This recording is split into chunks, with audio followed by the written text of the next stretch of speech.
পেঁয়াজ ছাড়া কাউকে রান্না করতে দেখলে ভাবতাম পেঁয়াজ ছাড়া রান্না করে কীভাবে খাবে, এটা কি মজা হবে নাকি। পরে দেখলাম না, পেঁয়াজ ছাড়া রান্না করলেও রান্না মজা হয়, সুস্বাদু হয়। হ্যালো বন্ধুরা, আসসালামু আলাইকুম। অনেকদিন পর একটা বড় ভিডিও নিয়ে হাজির হয়ে গেলাম আপনাদের মাঝে। তো ছেলে বলছিল সরিষা ইলিশ খাবে, তো সরিষা ইলিশ যেহেতু খাবে তার জন্য আমি রান্না করতে চলে আসলাম। সরিষা ইলিশ রান্না করার জন্য প্রথমে আমার সরিষাটা বেটে নিতে হবে। তো এখানে আমি 2 টেবিল চামচ সরিষা নিয়েছি, আর আমার এখানে লাল সরিষা ছিল, আমি লাল সরিষাটাই নিয়েছি। আর দিয়ে দিয়েছি কাজু বাদাম আর কাঠবাদাম, আর দিয়েছি আমি কিছু কাজু বাদাম আর কাঠবাদাম কাঁচামরিচগুলো আলাদা করে বাটতাম আর সরিষাটা আলাদা করে বাটতাম, তাহলে আমার অনেক ভালো হতো। কিন্তু আমি একসাথে মিক্স করে বেটে নিয়ে পরে ছেঁকে নিয়েছি। কিন্তু বাদাম তো ছাঁকা লাগে না, বাদাম না ছাঁকলে হয়, কিন্তু তারপরও আমি সবগুলো একসাথে ছেঁকে নিয়ে, যেহেতু সরিষার সাথে আমি বেটে নিয়েছি, কী করবো, একসাথে বেটে আমি এটা ছেঁকে নিয়েছি। ছেঁকে এক সাইডে রেখে দেবো।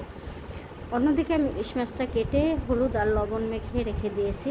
এবার আমি চুলায় একটা প্যান বসিয়ে দেবো, আর প্যানের ভিতরে সরিষার তেল গরম হতে দিয়ে দেবো।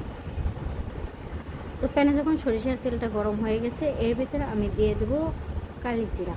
শুধু কালি জিরা দিয়েও যে এত সুস্বাদু রান্না করা যায় আগে জানতাম না।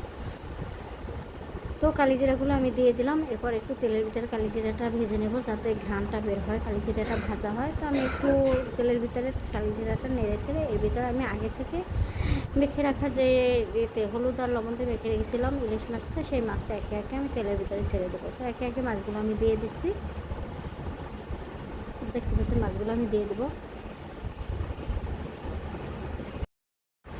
সবগুলো মাছ আমার এখানে দেওয়া হয়ে গেলে আমি মাছটাকে একটু উল্টে পাল্টে একটু ভেজে নেব, সামান্য ভেজে নেব হালকা করে, কিন্তু পুরো ভেজে নেব না। মাছগুলো একটু ভেজে নিয়ে তারপর আমি এর সাথে সেই সরিষা বেটে যে আমি সেঁকে রেখেছিলাম সেই সরিষাটা দিয়ে দেবো। সরিষা বাটাটা দিয়ে আমি ঢাকনা দিয়ে ঢেকে রেখে দেবো। তো ঢাকনা দিয়ে ঢেকে 5-7 মিনিট রান্না করলে আমার রান্নাটা হয়ে যাবে।